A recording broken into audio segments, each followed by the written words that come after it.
Friends, good morning. स्वागत है आप सभी का आपकी अपनी चैनल स्मिता का स्वाद भरा सफर।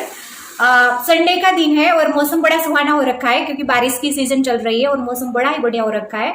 और यू नो गेस व्हाट, आज इतने बढ़िया मौसम में मैं क्या बनाने वाली हूँ पता है? शायद किसी को भी पसंद नहीं होगा, बच्चों को मान लो, बड़ों को मान लो, वैसी सब्जी बनाने वाली हूँ। और मेरे हस्बैंड को तो बिल्कुल भी पसंद नहीं है।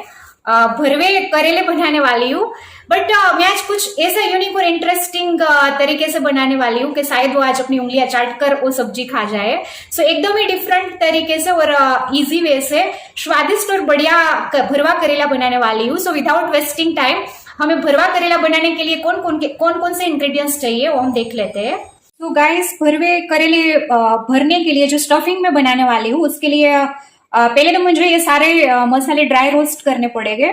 और कुछ कुछ मसाले ऐसे जिसको थोड़ा सा ऑयल में फ्राई करके फिर सारे मसाले एक मिक्सी जार में लेके ग्राइंड करके फिर हम उस भरवे करेले का स्टफिंग तैयार करेंगे। सो उसके लिए मैंने अक्खा धनिया लिया हुआ है, बड़े 2 टेबल स्पून जितना, 1 टेबल स्पून जितनी सौंफ ली हुई है, और अप्रोक्सीमेटली 20 या 30 ग्राम्स जितना मैंने मूंगफली के बीज लिए हुए हैं, मूंगफली के दाने लिए हुए हैं। और 2 बड़े चम्मच मैंने तिल लिया हुआ है। 4 चम्मच जितना मैंने बेसन लिया हुआ है, बेसन का आटा लिया हुआ है। और ये 2 टेबल जितना मैंने ग्रेटेड कोकोनट पाउडर लिया हुआ है। और मसाले को और चटपटा और स्वादिष्ट बनाने के लिए मैंने चाट मसाला और गरम मसाला आधा चम्मच मिक्स लिया हुआ है। सो पहले तो हम जो स्टफिंग तैयार करने वाले हैं उसका ड्राई रोस्ट मसाला बनाना स्टार्ट करते हैं। सो ड्राई रोस्ट मसाला रेडी करने के लिए सबसे पहले मैं गैस ऑन कर लेती हूँ और एक पैन को गर्म करने मैंने रख दिया है। सबसे पहले जो मैंने अक्खा धनिया लिया हुआ था उसको ड्राई रोस्ट कर लेते हैं।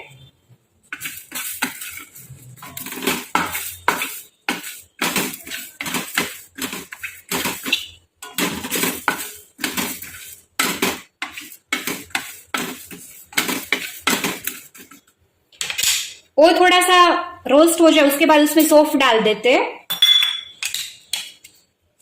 उसको भी हल्के हाथ से ऐसे कंटिन्यूअसली हिला के थोड़ा सा ड्राई रोस्ट करने के बाद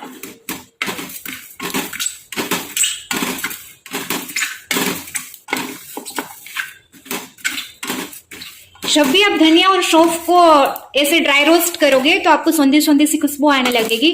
तो आपको समझ जाना है कि आपने जो धनिया और सौंफ लिया हुआ है वो ड्राई रोस्ट हो गया है। सो उसको मिक्सी जार में निकाल लेना है और वो जलना चाहिए, उसका खास हमें ध्यान रखना। उसके बाद जो मैंने तिल लिया था उसको हल्का सा ड्राई रोस्ट कर लेते हैं ताकि उसका कच्चापन दूर हो जाए और उसका टेस्ट जो के मसाले में बढ़िया सा आए। आप सुन सकते हो कि जब भी ऐसे सारे तिल के फूटने की आवाज आए तो हमें समझ जाना है कि हमारे तिल रोस्ट हो गए हैं। तो उसको भी गैस ऑफ करके एक मिक्सी जार में निकाल लेते हैं।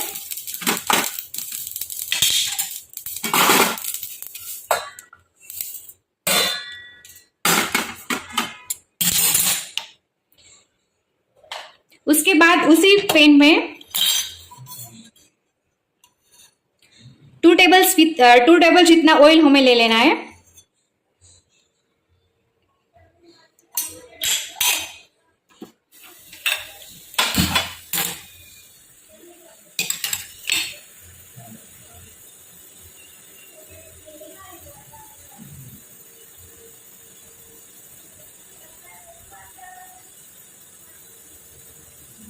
ऑयल हमारा गर्म हो जाए तो उसमें हमें जो मूंगफली के दाने लिए हैं वो डाल देने हैं और उसमें उसको अच्छे से फ्राई कर लेना है।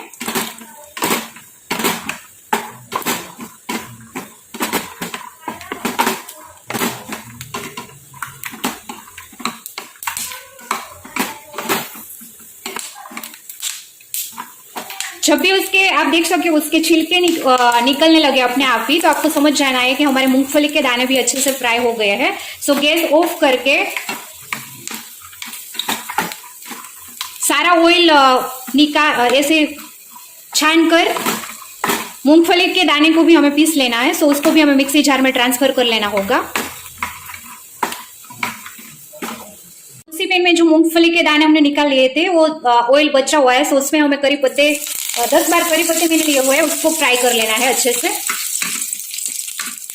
क्योंकि गाइस हम ऐसे ऊपर झोंक में डालते हैं तो वो पत्ते निकाल देते हैं सब, बट ऐसे रोस्ट करके ड्राई रोस्ट करके हम डालेंगे और मसाले में मिक्स हो जाएगा तो किसी को पता भी नहीं चलेगा।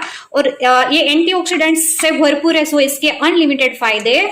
तो जब भी ऐसा कुछ बनाओ और आपको जब भी मौका मिले तो करी पत्ता का यूज डेफिनेटली कर लेना, जो हमारे स्वास्थ्य के लिए बहुत ही ज्यादा फायदेमंद रहेगा।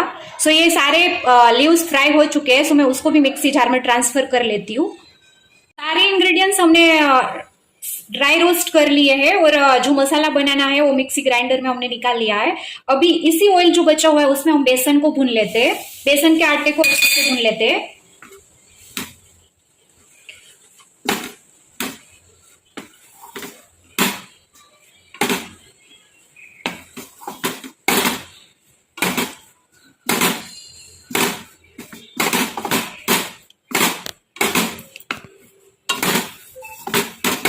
सो 2 टेबल स्पून में गाइस हमारी मूंगफली के दाने हमने फ्राई कर लिए, तिल को फ्राई कर लिया, करी पत्ते को फ्राई कर लिया और फिर भी ऑयल बचा उसमें ही हम बेसन के आटे को भून लेते हैं। सो बिल्कुल ही ऑयल का हम जितना भी कम यूज कर सके उतना अच्छा है। और ऐसे ही हमें ड्राई रोस्ट मसाला तैयार करना है, सो ऐसी कंसिस्टेंसी इसकी रखनी है। और हल्का सा लाइट ब्राउन आप देख सकते हो कि उसका कलर चेंज होने लगे और वो अच्छे से सेक जाए। उसके बाद गैस की फ्लेम ऑफ कर देनी है। इसी में ही सारे मसाले हम डालकर जो हमें भरवे करेला बनाना है उसका मसाला हम रेडी करेंगे। सो ये अच्छे से भुन गया है हमारा बेसन का आटा, सो गैस को ऑफ कर देते हैं। तो गाइस हमने मसाला बनाने के लिए जो भी ड्राई रोस्ट किया हुआ है वो सारे मसाले को मिक्सी जार में ठंडा हो चुका है, सो अभी हम उसको ग्राइंड कर लेते हैं।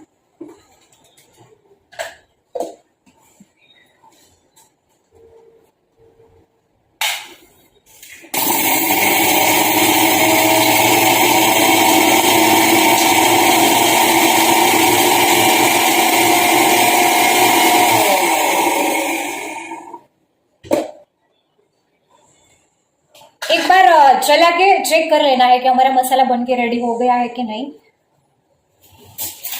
तो मेरा मसाला बढ़िया वाला बन के रेडी हो चुका है गाइस। पाउडर फॉर्म में रेडी करना है आपको।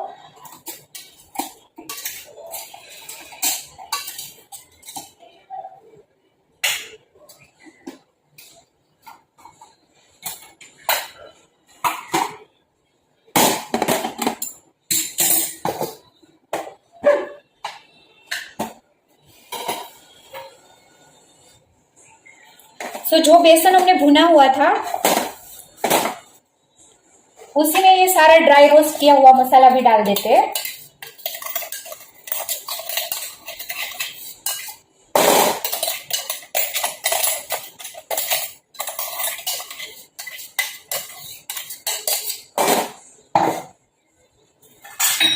और थोड़ा सा ये मसाला ड्राई रोस्ट मसाला एक 2 टेबल जितना एक बाउल में बचा के रखते हैं, जो हमारे बहुत ही काम में आने वाला है बाद में।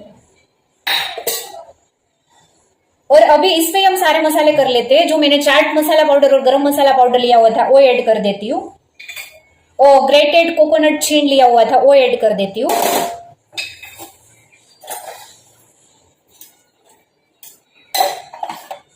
आपको जितना तीखा पसंद है उस हिसाब से आप लाल मिर्ची पाउडर ले सकते हो, अकॉर्डिंग टू योर टेस्ट धनिया पाउडर ले सकते हो। छोटी हाफ टेबल स्पून जितना मैंने हल्दी पाउडर लिया हुआ है ताकि उसका कलर बढ़िया सा आए। थोड़ी सी हाफ टेबल स्पून जितना मैंने हींग डाल रही हूँ।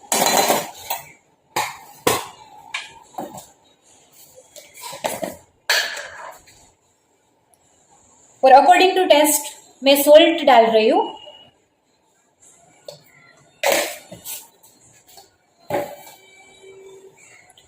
और गाइस मैंने ये इमली और गुड़ का पल्प रेडी किया हुआ था। इस मसाले की खासियत ये है, ये डालने से उसका टेस्ट और 4 गुना बढ़ जाएगा। आप लेमन जूस डालते हो उसकी जगह पे ये डालना, ये ट्राई करके देखना और आपके घर पे इसी तरीके से बनाना और मुझे बाद में कमेंट में बताना कि आपको ये मेरी रेसिपी कैसी लगी और ये स्टफिंग आपका कैसा बना। आप डेफिनेटली एक बार अगर बनाओगे तो बार बार यही बनाओगे। सो आप देख सकते हो कि कितना बढ़िया बाइंडिंग बन के रेडी हुआ है। आप हाथ की मदद से ऐसे अच्छे से मिक्स करके बढ़िया वाला मसाला रेडी करके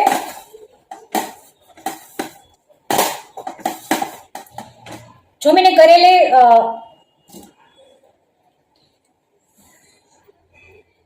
मीडियम साइज के करेले को हाफ कट करके इसके अंदर से बीज निकाल के इसके अंदर मैंने नमक भर के 3 या 4 घंटे के लिए ऐसे ही छोड़ दिया था। बाद में अच्छे पानी से साफ करके अब मैं इसमें स्टफिंग कर देती हूँ सीधा। और एक बात का और ध्यान रखना है कि स्टफिंग दबा के भरना है ताकि उसका टेस्ट और बढ़िया लगे।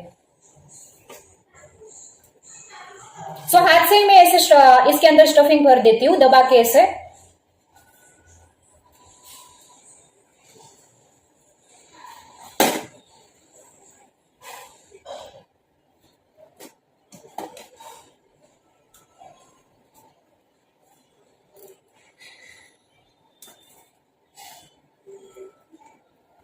मैंने 2 पर्सन के लिए बनाया है, सो 2 ही करेला का यूज किया है। आप आपके हिसाब से जितने पर्सन है, जितनी क्वांटिटी चाहिए उस हिसाब से आप बना सकते हो।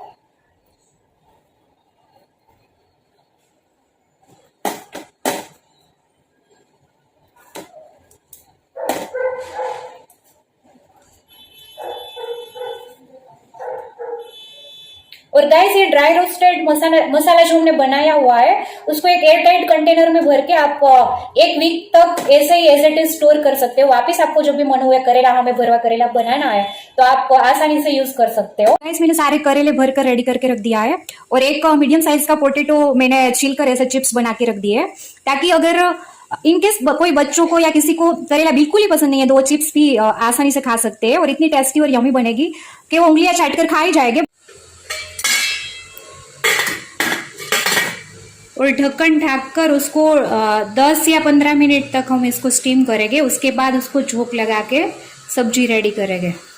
तो गाइस हमारे भरवे करेले बॉईल होके रेडी हो गए हैं। इसको हमें नाइफ की हेल्प से ऐसे चेक कर लेना है। सो इजीली आपकी नाइफ अंदर जा रही है, मतलब अच्छी तरीके से बॉईल हो गया है।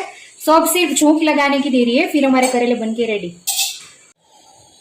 सो करेले को झोंक लगाने के लिए मैं 4 टेबल स्पून जितना ऑयल ले रही हूँ।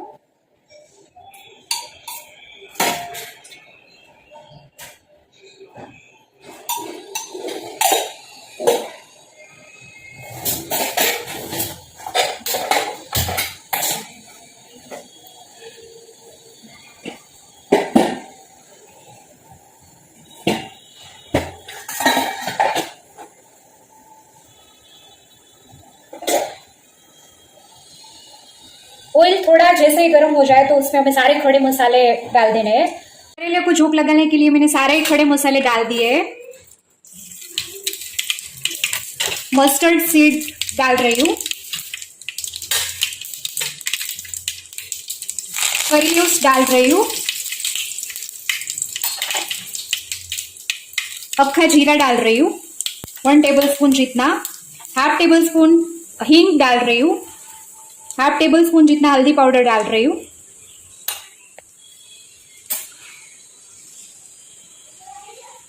और मैंने 1 टोमेटो की प्यूरी बनाई हुई थी वो डाल रही हूँ।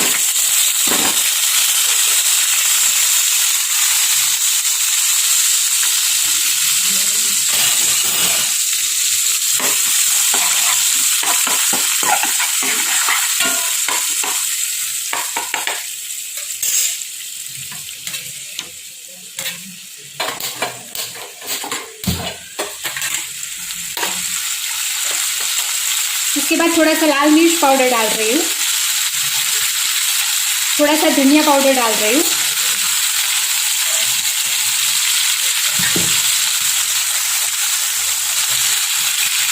और सॉल्ट ऑलरेडी हमने स्टफिंग में डाला हुआ है तो मैं एक्स्ट्रा नहीं डाल रही हूँ। और ये सारे मसाले को और टोमेटो प्यूरी को अच्छे से भून लेते हैं।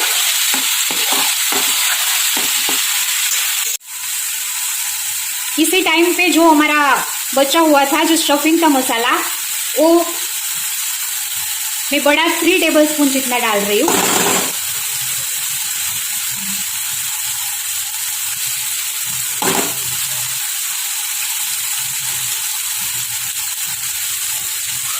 और ये सारे मसाले को अच्छी तरीके से भून लेते हैं।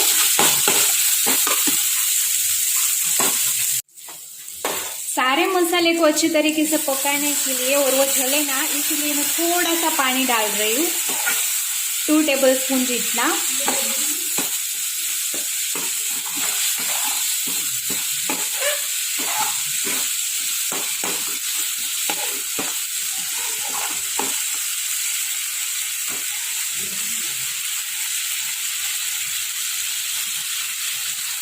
और इसी टाइम पे हमने जो करेले भरे हुए थे वो सारे डाल देते हैं।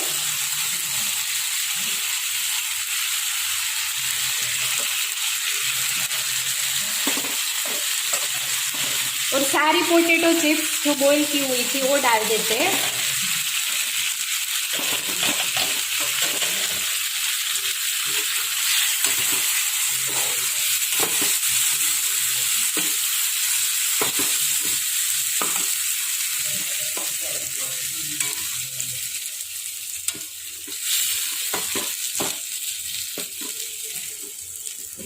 आप देख सकते हो कि कितना अच्छे से कोटिंग हो गया है और टेम्पटिंग, हेल्दी और बढ़िया वाला हमारा भरवा करेला बन के रेडी हो गया है। तो बढ़िया भरवा करेले को मैंने फुल्का चावल और दाल के साथ सर्व किया हुआ है। आप भाकरी परोठा के साथ भी सर्व कर सकते हो, बहुत ही टेस्टी लगेगा। और इससे हेल्दी खाना और क्या हो सकता है गाइस। अगर आपको मेरी ये हेल्दी और टेस्टी भरवा करेले की रेसिपी अच्छी लगी हो तो वीडियो को लाइक, चैनल को सब्सक्राइब और आपके सारे फ्रेंड के साथ शेयर कर देना।